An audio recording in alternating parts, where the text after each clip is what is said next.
पहला डिफरेंस तो ये है कि जो डायरेक्ट स्पीच है ये डायरेक्ट कही हुई बात होती है। जैसे कि मैं अभी आपसे बात कर रहा हूँ वीडियो के थ्रू, तो ये मैं डायरेक्ट रिकॉर्डिंग कर रहा हूँ। और इनडायरेक्ट स्पीच कहते हैं उस बात को जब आप किसी के कही हुई बात को अपने शब्दों में दोहराते हैं, और यही इसका फर्क है। अब एक एग्जाम्पल ले लें हम। ही सेड आई प्ले क्रिकेट।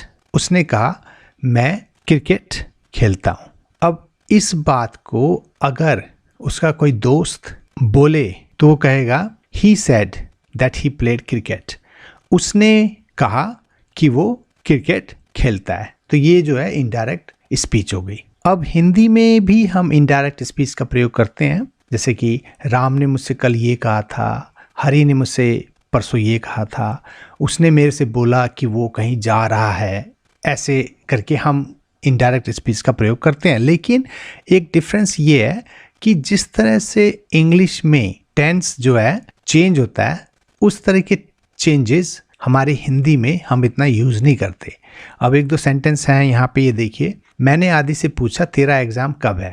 अब इस बात को अगर हम इनडायरेक्ट स्पीच में ले जाते हैं तो हम कहेंगे मैंने आदि से पूछा उसका एग्ज़ाम कब है। लेकिन अगर इसे अंग्रेजी के हिसाब से बनाया जाए तो इनडायरेक्ट स्पीच इस तरह का होगा कि मैंने आदि से पूछा उसका एग्ज़ाम कब था, जो कि हम बहुत ही कम यूज़ करते हैं इस तरह के सेंटेंस। तो जो ग्रीन में है लिखा हुआ, ये अंग्रेजी के हिसाब से बना हुआ हिंदी का इनडायरेक्ट स्पीच का सेंटेंस है। इसी तरह एक दूसरा सेंटेंस, आदि बोली मैं जा रही हूँ। तो इसको इनडायरेक्ट अगर हम हिंदी में बोलते हैं तो हम बोलेंगे आदि बोली वो जा रही है। लेकिन फिर अगर इसको हम अंग्रेजी के हिसाब से बनाने की कोशिश करें तो ये होगा आदि बोली वो जा रही थी। तो ये देखा आपने, हम जब हिंदी में इनडायरेक्ट बनाते हैं तो इसका जो टेंस है वो सेम रह जाता है। अब डायरेक्ट और इनडायरेक्ट स्पीच के कॉन्सेप्ट को जानने से पहले एक दो बातें जो हैं हम ध्यान में रख लें तो हमें बहुत आसानी होगी आगे जाके। पहली बात ये कि इनडायरेक्ट स्पीच और रिपोर्टेड स्पीच एक ही चीज़ है। इसमें आप कंफ्यूज ना हो। अगर कोई कंफ्यूजन है तो उसे दूर कर लें कि इनडायरेक्ट स्पीच में अगर कोई सेंटेंस आपको बनाना है या रिपोर्टेड स्पीच में अगर आपको कोई सेंटेंस बनाना है तो वो आप एक ही चीज़ कर रहे हो। दूसरी बात ये है कि जब आप इनडायरेक्ट स्पीच में सेंटेंस बनाते हैं तो सैड का प्रयोग करते हैं। He said to me, Mohan said to me, someone said to me. तो ज़रूरी नहीं है कि हर सेंटेंस आपने सैड यूज़ करके ही बनाना है। आप सैड की जगह टोल्ड भी यूज़ कर सकते हैं। लेकिन जब आप टोल्ड यूज़ करते हैं तो आपको ध्यान में होना चाहिए कि टोल्ड के बाद प्रोनाउन ज़रूर लगता है। प्रोनाउन का मतलब हो गया जैसे कि वो, ये, मैं, तुम, तो ये सारी चीज़ें। अब जैसा एग्जाम्पल है, she said she was at the party. तो अगर आप इसे टोल्ड का प्रयोग करके बनाओ तो आप कह सकते हो शी टोल्ड मी। तो आपने देखा कि यहाँ पे मी लगाना जरूरी था। आप सिर्फ she told she was at the party नहीं कर सकते। अगर आप ऐसा सेंटेंस बनाते हैं तो वो गलत होगा। सेंटेंस बनाते समय ये जो दैट आता है, तो ये दैट जो है आप ना लगाएं तो भी चलता है। दैट लगाना जरूरी नहीं है। दैट का मतलब यहाँ पे की होता है, जैसे कि उसने बोला कि। तो अगर आप इसे हटा भी देते हैं तो भी सेंटेंस कंप्लीट होता है और ठीक होता है। तो एग्जाम्पल यहाँ पे she said the weather is nice. तो इनडायरेक्ट बनाते समय आप कह सकते हो कि she said that the weather was nice, या आप इसे she said the weather was nice, उसने बोला कि मौसम अच्छा था। तो ये देखा आपने, दैट आप हटा सकते हैं। इनडायरेक्ट स्पीच की जब आप सेंटेंस बनाते हैं तो उसमें कोमा हटा देना चाहिए। जैसे कि हर सेंटेंस में आपने देखा कि she said comma the weather is nice. तो जब आप सेंटेंस बनाते हैं तो कोमा हट जाता है। She said the weather was nice. तो ये कुछ बातें हैं जो अगर आप ध्यान में रखेंगे तो आपको कोई परेशानी नहीं होगी इनडायरेक्ट स्पीच के क्वेश्चंस को टैकल करते हुए। तो चलिए अब आगे बढ़ते हैं। तो किस तरह से इनडायरेक्ट स्पीच में सेंटेंस बनते हैं, किस तरह से डायरेक्ट को इनडायरेक्ट किया जाता है। तो कुछ रूल्स हैं वहाँ पे। तो चलिए पहला रूल ये है कि अगर सिंपल प्रेजेंट है तो उसको पास्ट सिंपल में हम चेंज कर देते हैं। जैसे कि डायरेक्ट स्पीच में कोई कहता है he said I play cricket, उसने कहा मैं क्रिकेट खेलता हूँ। तो इनडायरेक्ट में क्या होगा, प्ले का प्लेड हो जाएगा। सिंपल प्रेजेंट से प्ले, सिंपल पास्ट हो जाएगा played. I said I drink tea, मैंने कहा मैं चाय पीता हूँ। I said that I drank T.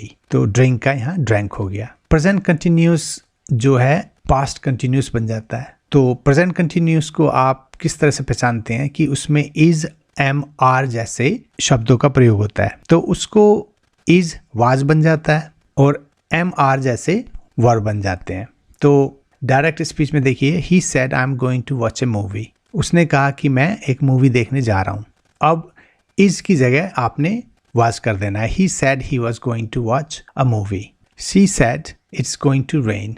उसने कहा बरसात होने जा रही है। She said it was going to rain. Hari said they are having a meeting. Hari ने बोला कि उनकी एक मीटिंग होने जा रही है।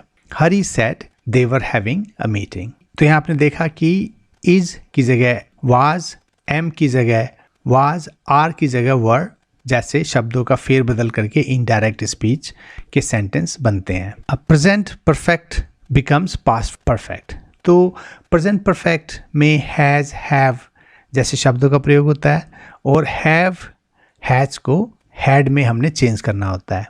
तो डायरेक्ट स्पीच होगी ही said I have not finished my work, और इनडायरेक्ट में होगा ही said he had not finished his work.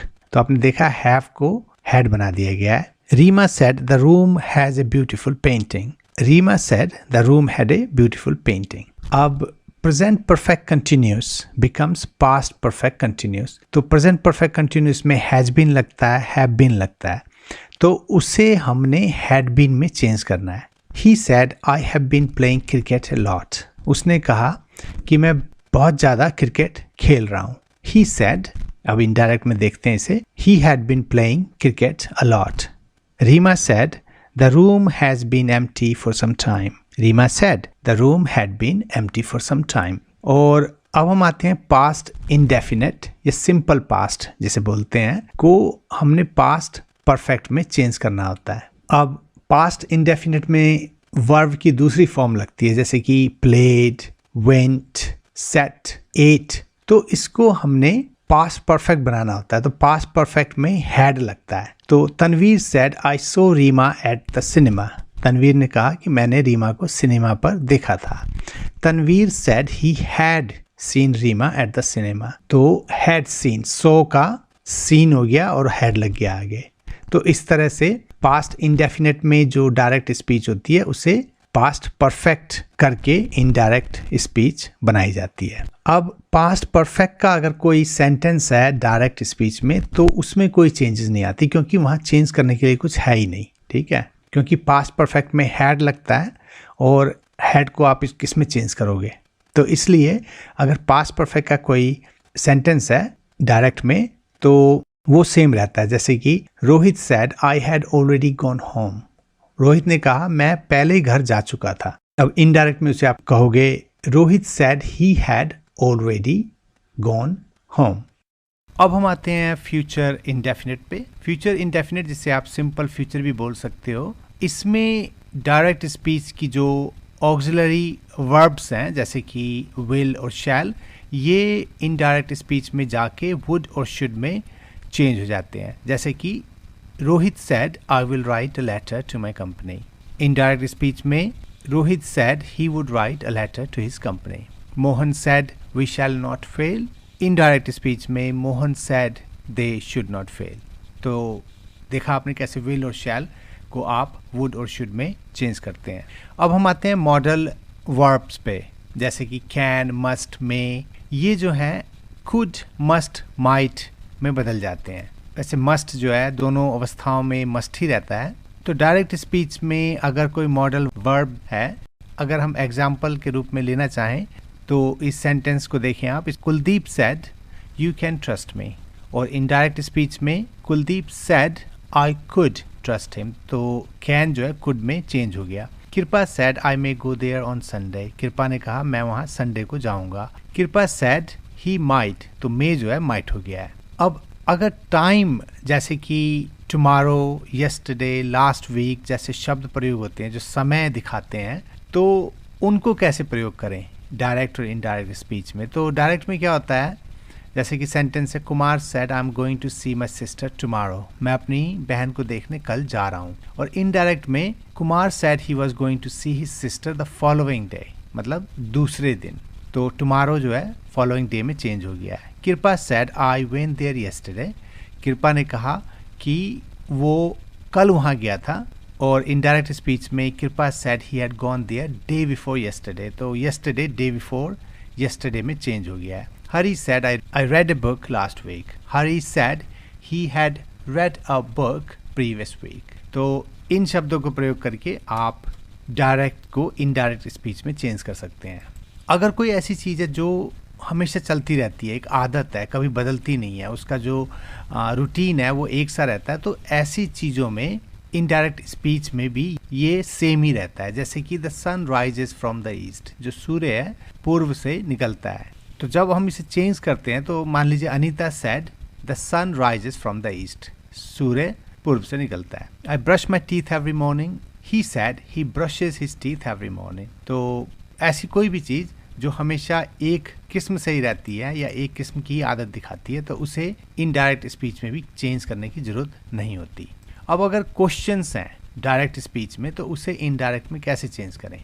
तो यहाँ पे एक एग्जांपल है, वेयर इज़ माई बुक, मेरी किताब कहाँ है। He asked where his book was. तो इज जो है वाज में चेंज हुआ है और क्वेश्चन मार्क को हटा दिया गया है। और अब हम आते हैं कोई ऐसा क्वेश्चन जिसका आंसर यस या नो में आना है, तो वहाँ पे आप इफ़ या वेदर का प्रयोग कर सकते हैं। दोनों ही शब्दों का हिंदी में मतलब होता है क्योंकि, यदि। Are we going to see the movie tomorrow, क्या हम कल मूवी देखने जा रहे हैं। ही आस्क्ड, अब यहाँ पे आप इफ़ लगाएं या वेदर लगाएं, ये आपके ऊपर है।